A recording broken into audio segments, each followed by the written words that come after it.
हरियाणा विधानसभा budget सत्र 2026 के पहले दिन की कार्रवाई में सीएम नायब सिंह सैनी ने लिया भाग। सीएम सैनी द्वारा 27 फरवरी को राज्य का बजट पेश किया जाएगा। बजट सत्र को लेकर चरखी दादरी के दुकानदारों और व्यापारियों में उत्साह। राकेश वशिष्ठ ने कहा है कि सरकार ऐसी नीतियां बनाए जिससे छोटे व्यापारियों को सीधा लाभ मिल सके। एक पहला पॉइंट एजुकेशन का है, सेकंड बेरोजगारी का है, थर्ड हमें क्या स्टार्टअप लेके आने चाहिए।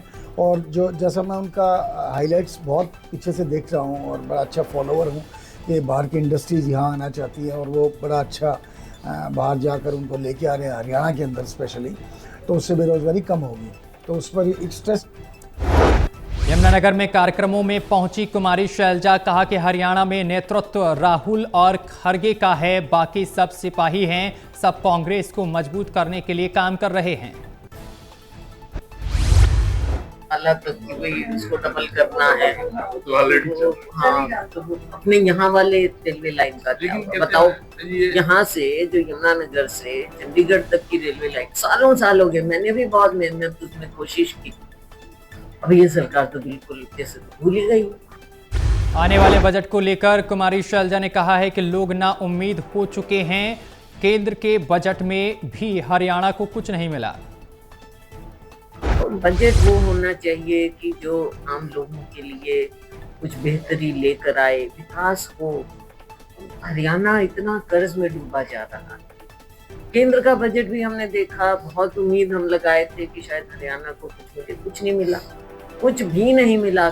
केवल 2 उन्होंने, हालांकि वो हरियाणा में निगम चुनाव की घोषणा कभी भी हो सकती है। नगर निगम चुनाव को लेकर कांग्रेस और भाजपा दोनों दल तैयारी में जुटे।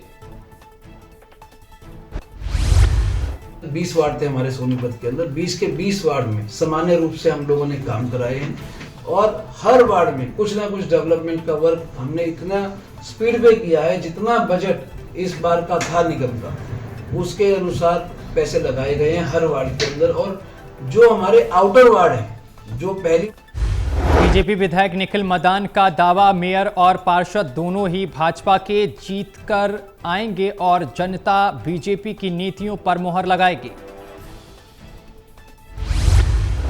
भारतीय जनता पार्टी पूर्ण तरीके से इलेक्शन के लिए तैयार है और हमें इस चीज से पूरी क्लियरिटी है कि भी तीनों के तीनों निगम में भारतीय जनता पार्टी के मेयर भी जीतेंगे और सारे पार्षद भी जीतेंगे। और खासकर हमारे सोनीपत के अंदर हम लोग मेयर भी और 22 के 22 वार्ड जीतने का काम करेंगे, क्योंकि आज आप देख सकते हैं हमारे मेयर जो पूर्व रहे।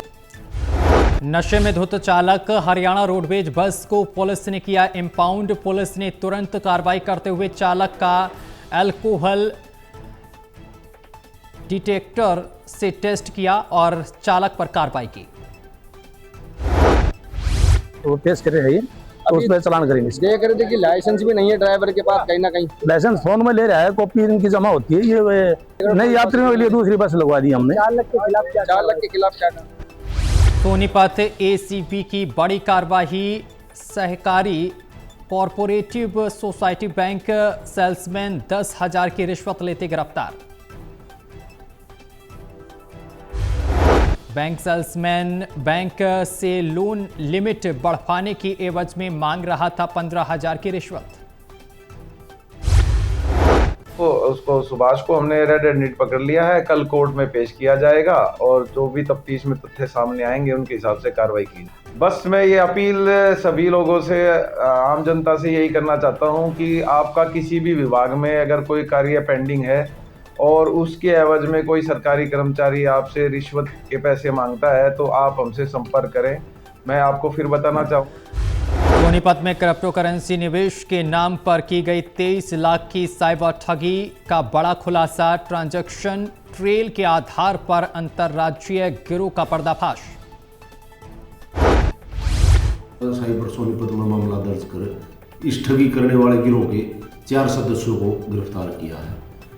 गिरफ्तार चारों आरोपी करनाल जिले के रहने वाले हैं।